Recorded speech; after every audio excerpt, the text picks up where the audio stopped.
belajar Islam yuk, ayo.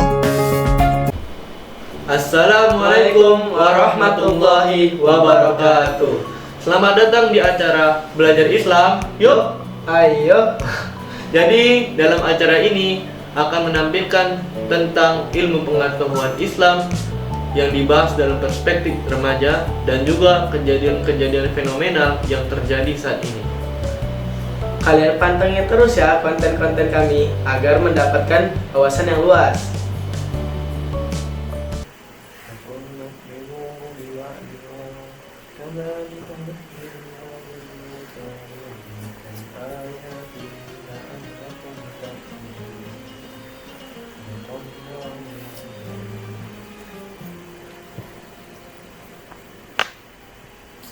Fokus sekali. Jadi apa sih? Bingung aku cara ngerjain ini, cara nyimpulinnya nih. Apa sih? Tentang Andalusia. Andalusia kenapa Andalusia itu? Andalusia nih akhi. Pas kalau nggak salah nih cerita tentang perperangan akhi. Peperangan. Perang di Andalusia. Itu kalau nggak salah apa ya? Perangnya Tariq bin Ziyad ya? Iya akhi. Ana pernah tuh baca ceritanya sedikit aja. Cuman pernah lah dulu. Ya, masih lupa ingat lah. Apa akhi? Mungkin bisa disimpulkan. Oke, jadi teman-teman ya, kali ini kami akan membahas tentang pertempuran di Andalusia. Jadi kalau misalnya ada yang kurang atau ada yang salah, bisa teman-teman tambahin di kolom komentar ya. Ya, di bawah itu jangan lupa ditambahin ya kalau misalnya ada yang salah. Oke, guys. Jadi dari mana tadi kita mulai? Dari awalnya lah. Dari awal. awal. Jadi kira-kira pertempurannya itu terjadi pada tahun 711 Masehi atau kalau Hijriahnya itu tahun 92. 92. Ya. 92 Hijriah. Jadi ya. Kalau nggak salah tanggal 28 Ramadan tuh. Kita langsung aja. Jadi ceritanya itu awalnya itu dari Khalifah Bani Umayyah. Jadi mereka mengutus Tariq bin Ziyad untuk memimpin 12.000 mujahidin ke Andalusia. Awalnya nih warga Andalusia tuh seneng kali pas datangnya Tariq bin Ziyad dan juga pasukan Muslim. Nah, tetapi di Andalusia itu dikuasai oleh seorang raja namanya Rodrik. Raja penguasa wilayah itu lah ya. Iya. Jadi Rodrik ini nggak terima lah datangnya si pasukan Muslim. Membawa dakwah gitu lah. Iya, nggak mau Rodrik didakwah sama pasukannya Turki. Terjadilah peperangan itu. Di situlah makanya awal mula konflik itu lah ya. Iya. Tahu nggak? Jadi itu peperangannya itu besar kali. Jadi sekitar 12.000 pasukan muslimin itu berhadapan dengan 100.000 tentara Visigoth yang dipimpin oleh Rodrik sendiri. Betul tuh bro, 12.000 lawan 100.000. Iya. Jadi penting kali itu. Jumlah yang masuk akal sih bro. Namanya takdir Allah. Jadi gimana itu? Menang atau kalah tuh? Menang lah. Itu takdir Allah. Jadi gara-gara itu terbuka tuh jalan dakwah ke Eropa lain. Nah, berarti itu dampak penting kali lah bagi peristiwa-peristiwa pas di Andalusia ini, penting kali peristiwanya. Jelas penting kali. Karena dengan kemenangan umat muslim di Andalusia itu, jadinya itu terbuka jalan untuk berdakwah di bagian Eropa yang lain. Jadi cepat menyebarnya di bagian Eropa. Kalau di bagian tanah Arab kan sudah dikuasai pada masa itu. Sisa Eropa, Afrika gitu yang belum lah ya. Itu bahkan Afrika pun juga udah dikuasai umat muslim pada itu. Bahkan ya 12.000 tentara muslimin yang hadir tuh rata-rata dari Afrika. Rata-rata. Iya. Berarti dari mujahid Afrika inilah yang yang apa tuh namanya, yang berhadapan dengan 100.000 tentara Visigoth nih. Iya. Jago kali berarti orang perang. 12.000 lawan 100.000 coba. Apalagi nih mau tanya nih, banyak nih. Ini pas konfliknya ini kan, pas pertempurannya pas puncaknya nih, pas puncaknya kan katanya si Rodrik ini mati. Nah, iya, dia memang tewas, dia terbunuh. Mati dia. Terbunuh pas pertempuran itu. Jadi gara-gara si Rodrik nih udah terbunuh, ngedon lah semua bala tentaranya. Panik lah ya. Ya panik, amburadul. terpecah belah. Nah, dengan terjadinya kepanikan itu dimanfaatkan oleh tentaranya Barkibinjat tadi. Dibantai lah semua orang-orang. Rata. Rata. Itu kalau nggak salah tuh kan katanya ada dimasukkan ke dalam buku ya, dibuat buku tuh. Ya. Itu dibuat buku apa? Itu kalau nggak salah nama bukunya itu apa ya? Hari yang tidak dilupakan. Ayamun la tunsa. Oh, itu siapa penciptanya?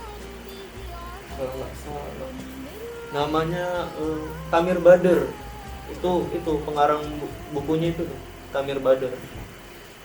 Itu isinya tentang apa sih? Jadi di dalam Tamir Badr tuh dituliskan tentang dampak-dampak yang ditimbulkan setelah peperangan itu. Jadi setelah Andalusia berhasil ditaklukkan oleh kekuatan pasukan Muslim ini, nah dalam buku-buku itu ditulis dampak-dampak apa saja yang didapatkan dari hasil peperangan tadi. Kira-kira apa itu dampaknya? Yang jelas tuh, yang pertama ya, apa ya, rakyat Andalusia itu dibebaskan dari pajak yang tinggi. Nah, jadi pada masa pemerintahan Raja Rodrik, Andalusia itu rakyatnya dimintai pajak yang tinggi. Jadi rakyat itu terbebani. Nah, dengan kalahnya Raja Rodrik tadi, rakyat pun bebas dari pajak yang tinggi tersebut. Happy semuanya. Senang lah. Bayangin aja rakyat sampai susah. Di Indonesia aja 12% pajak naik. Udah banyak yang demo. Yang gitu nanti. Nah, Baik. Baru yang kedua itu umat muslim dapat harta ghanimah yang banyak. Banyak kali lah. 100.000 pasukan tentaranya. Sibuk. Itu rata-rata kalau misal pakai kuda berarti otomatis 100.000 kuda berarti ya. Mungkin lah. Kalau hidup semua kuda ya. Nggak mungkin nggak ada yang mati ya. Mungkin lah ya setengah. Memang sih pada waktu itu harta ghanimah yang paling penting itu kuda. Jadi dengan dapatnya banyak ghanimah yang berupa kuda tadi, bertambah alutista pasukan muslim untuk menyebarkan dakwah ke Eropa yang lain. Makanya ada yang sana, ada Ya. yang tuh. Jadi nyebar tuh dakwah Islam tuh marak-maraknya di Eropa, bahkan sampai ke Asia Tengah. Asia Tengah berarti dekat daerah Rusia tuh ya bro. Rusia itu mana? Bagian kalau Asia Tengah tuh bagian Turki. Oh, Turki. Dan sekitarnya itu Asia Tengah. Habis itu bro, itu kan pertama 12.000 mujahid. Itu setelah peperangan ada kayak mati syahid atau gimana? Jelas Apa? ada lah. Walaupun udah ditolong Allah ya pasti ada juga lah yang memang ajarnya di situ ya. Memang kalau nggak salah itu ada sekitar 3.000 orang yang menjadi syuhada pada peperangan itu ya. Masya Allah. Ya kita seharusnya senang dengan banyaknya jumlah yang menjadi syuhada karena mereka jelas sudah masuk surga. Kita ini belum ada apa-apanya ya. Cuman gimana ya? Kan sekarang kan nggak ada peperangan lagi. Gimana supaya kita bisa dapat pahala sebesar para syuhada-syuhada zaman dulu? Jadi ada hadis akhir yang lebih besar jihad daripada peperangan. Jihad yang lebih besar daripada peperangan. Ya ada. Jadi hadisnya seperti ini, akhi, dari riwayat Bukhari. Roja'na min jihadil asgori ila jihadil akbari. Kila ayyuhal jihadil akbari ya Rasulullah. Qala jihadul nafsi. Artinya tuh kita kembali dari jihad kecil lain ya peperangan ini. Oh itu ceritanya kapan tuh? Ceritanya tuh Ya ini tentang ada sahabat bertanya pada Nabi. Posisinya kan lagi jihad nih. Oh, jihad kecil. Habis itu ini dari jihad kecil kepada jihad yang lebih besar.